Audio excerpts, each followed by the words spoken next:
नमस्कार। राप्ती दर्पण टेलिभिजनको दर्पण खबरमा म मन्जु रोका मगरको तपाईलाई हार्दिक स्वागत छ। दर्पण खबर देशका विभिन्न digital cable, YouTube channel, Facebook page र आइपीटीभीबाट पनि संसारभर एकैसाथ हेर्न सक्नुहुन्छ। खबर सुरु गरौं प्रमुख खबरका शीर्षकहरूबाट। दाङमा अवैध लागू औषध ब्राउन सुगर सहित 2 जना पक्राउ।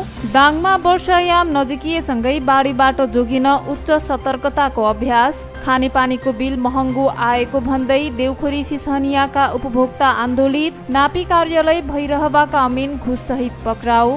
र दाङका होटल व्यवसाय अब राति 10 बजेसम्म खुल्ने। अबदेखि मौसम सफा नभएसम्म उडान अनुमति नदिइने नेपाल नागरिक उड्डयन प्राधिकरण क्यानको निर्णय।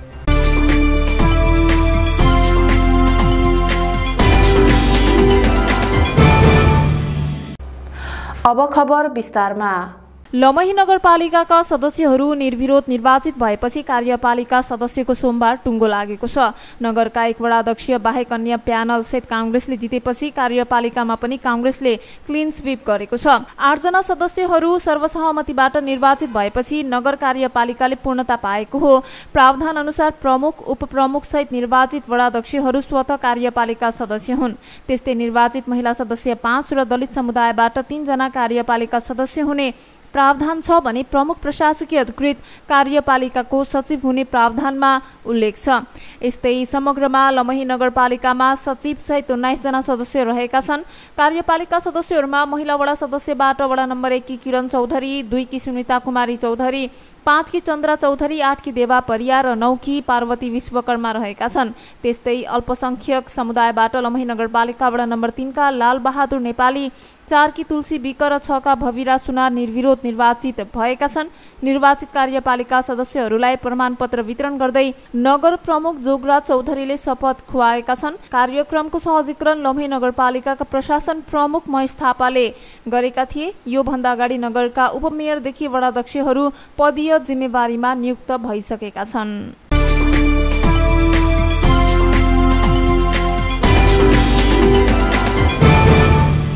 यस वर्षको शैक्षिक सत्र सुरु भएको 3 साता बित्नै लाग्दा पनि विद्यार्थीको हातमा पाठ्य पुस्तक पुग्न सकेको छैन। विद्यालय तहका कक्षा 4 देखि कक्षा 10 सम्मको पाठ्य पुस्तक छपाई एवं वितरणको जिम्मा पाएको जनक शिक्षा सामग्री केन्द्र लिमिटेडले सबै पुस्तक समयमै छपाई तथा वितरण गर्न नसक्दा देशभर पाठ्य पुस्तक अभाव भएको हो। सरकारले कक्षा 1 देखि 3 सम्मको पाठ्य पुस्तक छाप्ने जिम्मा निजी क्षेत्रलाई दिएपछि जनक शिक्षाले कक्षा 4 देखि 10 सम्मको पाठ्य पुस्तक छाप्दै आएको छ। विगतमा पनि केन्द्रले समयमै पुस्तक छाप्न नसकेको भन्दै केही वर्ष अघि नै सरकारले निजी क्षेत्रलाई पुस्तक छपाईको जिम्मा दिएको थियो। जनक शिक्षाले अझै 33 लाख थान पाठ्य पुस्तक छाप्न बाँकी रहेको छ। चालू शैक्षिक सत्रका लागि आवश्यक रहेको 1 करोड 98 लाख थान पुस्तक छाप्नुपर्नेमा अहिलेसम्म 1 करोड 65 लाख थान मात्रै पाठ्य पुस्तक छपाई सकिएको केन्द्रका प्रबन्ध निर्देशक अनिल कुमार झाले जानकारी दिनुभयो। जनक शिक्षाले विद्यालय तहको 85% पुस्तक छपाई सम्पन्न गरेको र 15% छपाई भइरहेको जनाएको छ।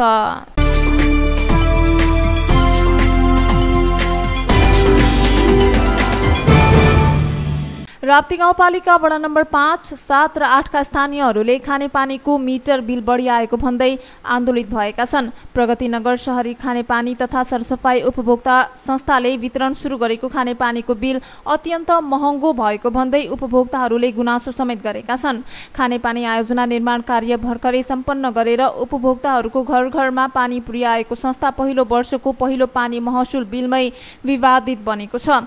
घर घरमा पानी आयो भन्दै खुसी भएका उपभोक्ताहरू अहिले भने निकै दुखी भएका छन्। सर्वसुलभ र सस्तोमा पानी खाने सोच बनाएर धारा जडान गरेका उपभोक्ताहरू अहिले भने चर्को शुल्क तिर्न परेको भन्दै आकर्षित बन्न थालेका छन्। संस्थाले 7000 लिटरसम्म न्यूनतम शुल्क 200 रुपैयाँ, 8000 देखि 12000 लिटरसम्म 40 रुपैयाँ, 13000 देखि 22000 लिटरसम्म 60 रुपैयाँ र 23000 देखि माथि 80 रुपैयाँ कायम गरेको छ। तर संस्थाको नियम अनुसार बिल नआएर महँगो बिल आएको उपभोक्ताहरूले बताएका छन्। राप्ती गाउँपालिका वडा नम्बर 5 सिसहनिया निवासी देवी प्रसाद चौधरीको 5800, वडा नम्बर 7 निवासी रतिदेवी परियारको 2200, सोही वडाकै विमला परियारको 1640 रुपैयाँ बिल आएको उपभोक्ता रणप्रसाद सुवेदीले जानकारी दिनुभएको छ। यी त उदाहरणीय पात्र मात्रै हुन्, अधिकांश उपभोक्ताहरूको बिल यसरी नै महँगो आएको छ। यसैबीच सोमबार राप्ती गाउँपालिका वडा नम्बर 7 बडका सिसनियामा 3 वटा वडा उपभोक्ताहरूको एक भेलाले आन्दोलनको कार्यक्रम समेत तय गरेको छ। उपभोक्ता रणप्रसाद सुवेदीको अध्यक्षतामा बसेको बैठकले खानेपानीको शुल्क तत्काल घटाउनु पर्ने, प्रति परिवार 7000 लिटर पानी उपलब्ध गराएको संस्थाले 15000 लिटर पानी उपलब्ध गराउनु पर्ने माग राखेका छन्। यदि सो माग एक हप्ताभित्र पूरा नभए पहिलो चरणमा खानेपानी कार्यालय घेराउ गर्ने, तालाबन्दी गर्ने र कानूनी उपचार खोज्ने निर्णय समेत गरेका छन्। यता खानेपानी संस्थाका अध्यक्ष शान्तराज शर्माले उपभोक्ताहरूकै लापरवाहीले बिल महँगो आएको बताएका छन्। धारामा टुटी जोड्नुपर्ने हो, अधिकांश उपभोक्ताले धारामा टुटी जोडेका छैनन्। पानीको फोर्स बढी छ, जसका कारण मिटर बढी चलेर बिल महँगो आएको हुन सक्ने उहाँले बताउनु भएको छ। उपभोक्ताले धाराबाट सबै काम गर्दा र लापरवाही गरेर पानी चुहावट बढी भएको हुन सक्ने समेत उहाँले बताउनु भएको छ।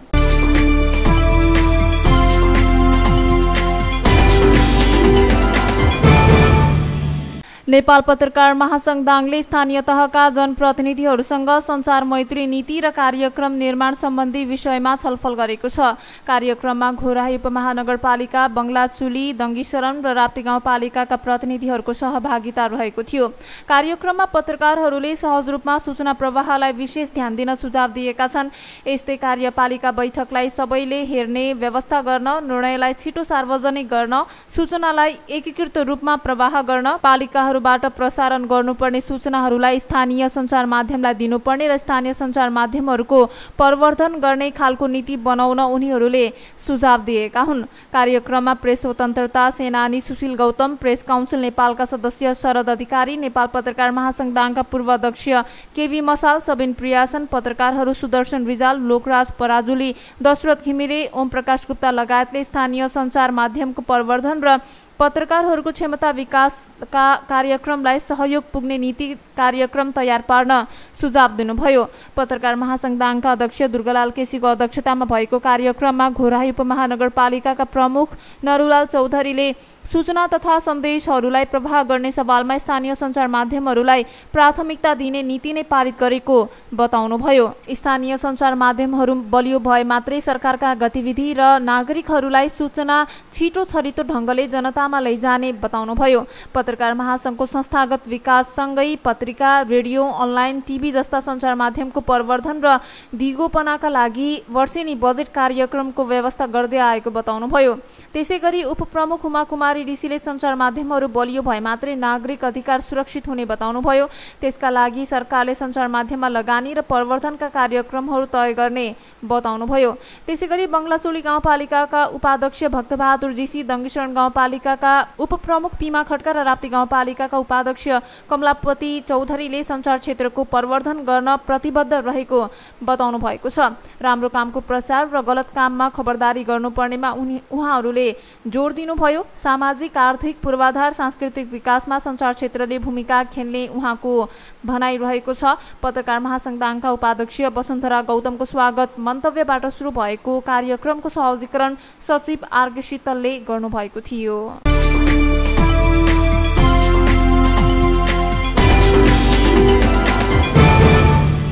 दाङमा वर्षायाम नजिकिएसँगै बाढीबाट जोगिन उच्च सतर्कताको अभ्यास गरिएको छ। ठूलो बाढी आएर प्रत्येक वर्ष ठूलो जनधनको क्षति पुर्याउँदै आएको राप्ती नदीमा सशस्त्र प्रहरीद्वारा बाढीले गर्न सक्ने मानवीय तथा भौतिक क्षति कम गर्न उद्धार र व्यवस्थापनको अभ्यास सम्पन्न गरिएको हो। दाङ जिल्ला विपद व्यवस्थापन समितिको आयोजना तथा सशस्त्र प्रहरी बल नेपाल नम्बर 29 गण ज्वालामाई भालुबाङको समन्वयमा विपद व्यवस्थापन सम्बन्धी तालिम सशस्त्र प्रहरी निरीक्षक प्रकाश कुमार शाहीको कमाण्डमा खटिएको 25 जनाको टोलीले जल उत्पन्न प्रकोप अन्तर्गत वाटर रेस्क्यू सिमुलेसन कार्यक्रम प्रदर्शन गरेको सशस्त्र प्रहरी बल भालुबाङका प्रहरी प्रमुख उपरीक्षक विनोद केसीले जानकारी दिनुभएको छ। जिल्ला प्रशासन कार्यालय दाङका सहायक प्रमुख जिल्ला अधिकारी सावित्रा पुनको अध्यक्षतामा सोमबार कार्यक्रम सम्पन्न भएको थियो। सो अवसरमा विभिन्न सुरक्षा युनिटका प्रमुख एवं प्रतिनिधि, जनप्रतिनिधि, कर्मचारी, स्वास्थ्यकर्मी, पत्रकार लगायतको उपस्थिति रहेको थियो। यसअघिका बाढीहरूमा राप्ती नदी बीचमा फँसेका नागरिकहरूलाई नेपाली सेना, सशस्त्र प्रहरी र नेपाल प्रहरीले विभिन्न समयमा उद्धार गर्दै आएका थिए।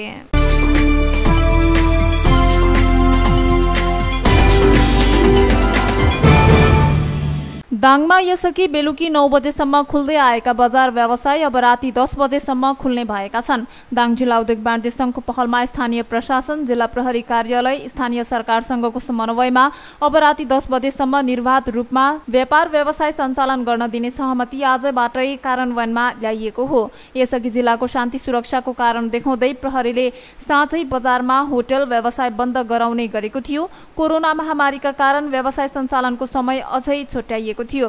स्थानीय निर्वाचन सम्पन्न भएको तथा बजारले बिस्तारै लय समात्ने अवस्था बन्दै गएकाले सरकारले जारी गरेको मापदण्डमा रही सबै संघको समन्वयमा राति 10 बजेसम्म होटल व्यवसाय सञ्चालन गर्न दिने सहमति भएको प्रमुख जिल्लाधिकारी हिरालाल रेग्मीले जानकारी दिनुभएको छ। यसअघि जिल्लाको समग्र परिस्थितिलाई लिएर होटल व्यवसाय सञ्चालनको समय राति घटाइएको थियो। व्यवसायीहरूले राति कम्तीमा 10 बजेसम्म होटल व्यवसाय सञ्चालन गर्न पाउनुपर्ने माग गर्दै संघले ध्यानकर्षण गराउने काम गर्दै आएको थियो। तर यो विषयमा स्थानीय प्रशासन र प्रहरी कार्यालय सकारात्मक बन्न सकेका थिएनन्। यता स्थानीय प्रशासनले आजबाट होटल व्यवसाय सञ्चालन गर्न 1 घण्टा समय थपेकोमा व्यवसाय उत्साहित भएका छन्। लामो समयसम्म साँझै होटल व्यवसाय बन्द गर्नुपर्दा मारमा गुनासो गरेका व्यवसायीले राति 10 बजेसम्म व्यापार गर्न पाउने भएपछि धेरै राहत मिलेको उनीहरूको भनाइरहेको छ। दाङ जिल्ला उद्योग वाणिज्य संघका अध्यक्ष टङ्कसिंह बुढाथोकीले पनि स्थानीय प्रशासन, प्रहरी कार्यालय र स्थानीय सरकार बीच पटक पटक गरिएको छलफल पश्चात व्यवसाय सञ्चालनको समय थप भएको बताउनुभयो। उहाँले व्यवसायीहरूलाई राति 10 बजेसम्म नियम संगत रूपमा व्यवसाय सञ्चालन गर्न सचेत गराएका छन्।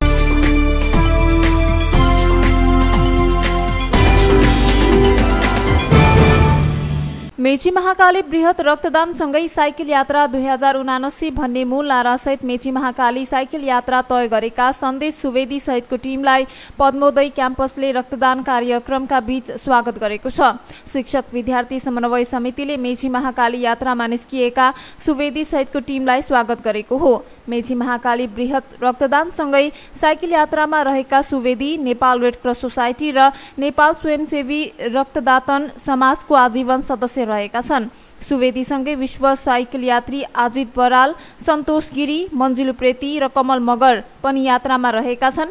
मेचीदेखि दाङसम्मको यात्रामा धरान लगायत केही ठाउँमा नराम्रो क्रियाकलाप भएको, गाडीहरू ओभर स्पिड हुने, बाटो नदिने, समयमा पानी पिउन नपाउनु जस्ता समस्या भए पनि टिम भएकाले सहजै यात्रा भइरहेको सुवेदीले बताउनुभयो। मेचीबाट सुरु गरेको यात्रा काकडभिट्टा, मोरङ, धरान, जनकपुर, हेटौडा, चितवन, बुटवल, कपिलवस्तु हुँदै दाङ आइपुग्न 17 दिन लागेको बताउँदै सुवेदीले तुलसीपुर, नेपालगञ्ज हुँदै महाकाली पुग्न 15 दिन लाग्ने बताउनु भएको छ।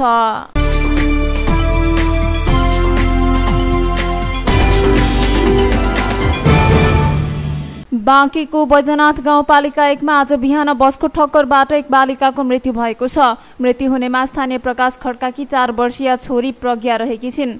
बसको ठक्करबाट गम्भीर घाइते भएकी बालिकाको उपचारको क्रममा नेपालगञ्ज मेडिकल कलेज कोहुलपुरमा मृत्यु भएको प्रहरीले जनाएको छ। नम्बर नखुलेको स्कुल बसले आज बिहान 10 बजे बालिकालाई ठक्कर दिएको थियो। बस सहित फरार रहेका चालकको खोजी भइरहेको इलाका प्रहरी कार्यालय चिसापानीले जनाएको छ।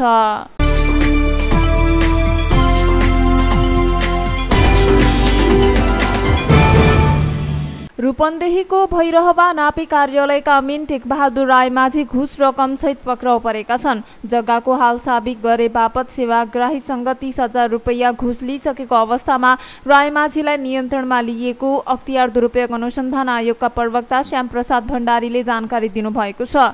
सेवाग्राहीसँग घुस माग गरिरहेको सूचनाको आधारमा बुटवलबाट गएको आयोगको टोलीले उक्त रकम घुस लिइसकेको अवस्थामा उनलाई नियन्त्रणमा लिएको भण्डारीले जानकारी दिनुभयो। भण्डारीका अनुसार रूपन्देहीको सिद्धार्थनगर नगरपालिका 5 मा रहेको 3 नम्बर नापी कार्यालयको क्वार्टरबाट उनलाई नियन्त्रणमा लिएर अनुसन्धान भइरहेको छ।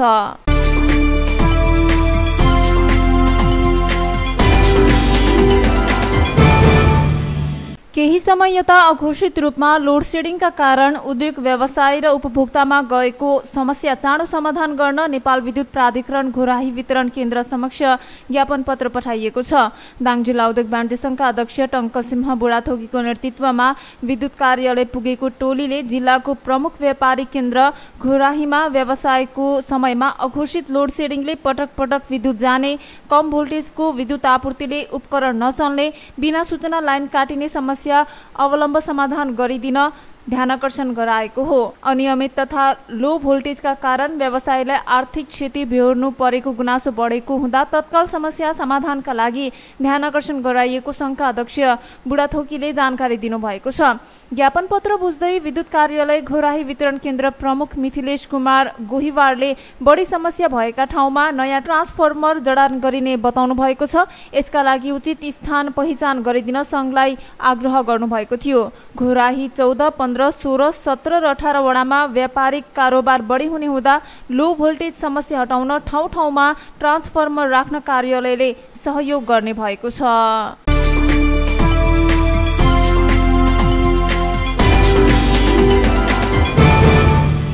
दाङमा अवैध लागु औषध ब्राउन सुगर सहित 2 जनालाई प्रहरीले पक्राउ गरेको छ। सोमबार बेलुकी पौने 10 बजेको समयमा घोराही उपमहानगरपालिका 17 चौघेरा स्थित सुभाष जीसीको घरबाट 6 ग्राम अवैध लागु औषध ब्राउन सुगर सहित 2 जनालाई पक्राउ गरेको जिल्ला प्रहरी कार्यालय दाङका प्रवक्ता तथा प्रहरी नायब परीक्षक मुकुन्द प्रसाद रिजालले जानकारी दिनुभएको छ। जीसीको घरबाट अवैध रूपमा ब्राउन सुगरको ओसार पोसार तथा बिक्री वितरण गरिरहेका छन् भन्ने गोप्य सूचनाको आधारमा जिल्ला प्रहरी कार्यालयबाट खटी गएको टोलीले घोराही 14 निवासी 24 वर्षीय पूजन राज कुँवर र घोराही 15 निवासी 22 वर्षीय विष्णु बुढा मगरलाई प्रहरीले पक्राउ गरेको हो। उनीहरू दुवै जनालाई पक्राउ गरी थप अनुसन्धान कार्य जारी रहेको प्रहरीको भनाइरहेको छ। यसैबीच लागु औषध नियन्त्रण ऐन 2033 को परिच्छेद 3 को दफा 14 को खण्ड 6 को 2 मा भएको व्यवस्था बमोजिम 25 ग्रामदेखि 100 ग्रामसम्मको परिमाण भए 10 वर्षदेखि 15 वर्षसम्म कैद र 75,000 देखि 2 लाखसम्म जरिवाना हुने कानूनी व्यवस्था रहेको छ।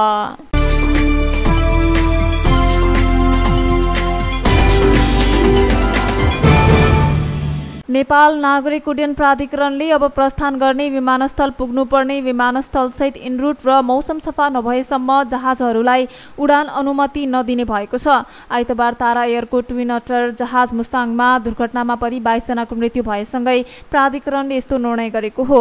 प्राधिकरणका उपमहानिर्देशक देवचन्द्र लालकर्णका अनुसार यस्तो निर्णय आँखाले अगाडि हेरेरै गर्नुपर्ने उडान प्रणाली VFR रहेको रुट र जहाजको हकमा लागू हुनेछ।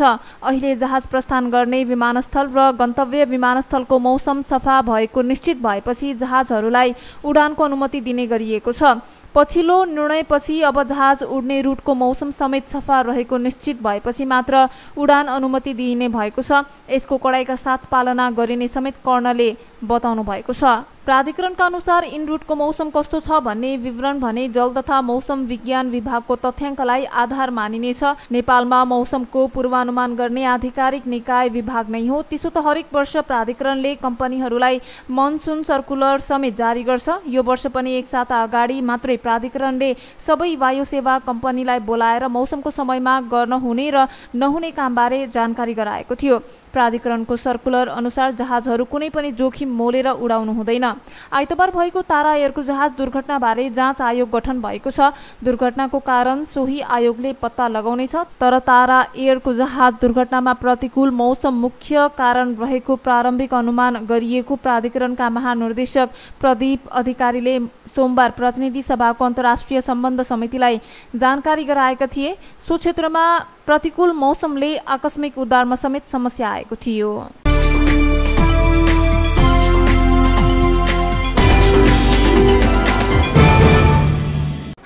हामी दर्पण खबरको अन्त्यमा आइपुगेका छौं। खबर सक्नु अघि प्रमुख खबरहरू पुनः एकपटक। दाङमा अवैध लागु औषध ब्राउन सुगर सहित 2 जना पक्राउ। दाङमा वर्षायाम नजिकिएसँगै बाढीबाट जोगिन उच्च सतर्कताको अभ्यास। खानेपानीको बिल महँगो आएको भन्दै देउखोरी सिसहनियाका उपभोक्ता आन्दोलित। नापी कार्यालय भैरहवाका अमिन घुस सहित पक्राउ। र दाङका होटल व्यवसाय अब राति 10 बजेसम्म खुल्ने। अबदेखि मौसम सफा नभएसम्म उडान अनुमति नदिइने नेपाल नागरिक उड्डयन प्राधिकरण क्यानको निर्णय।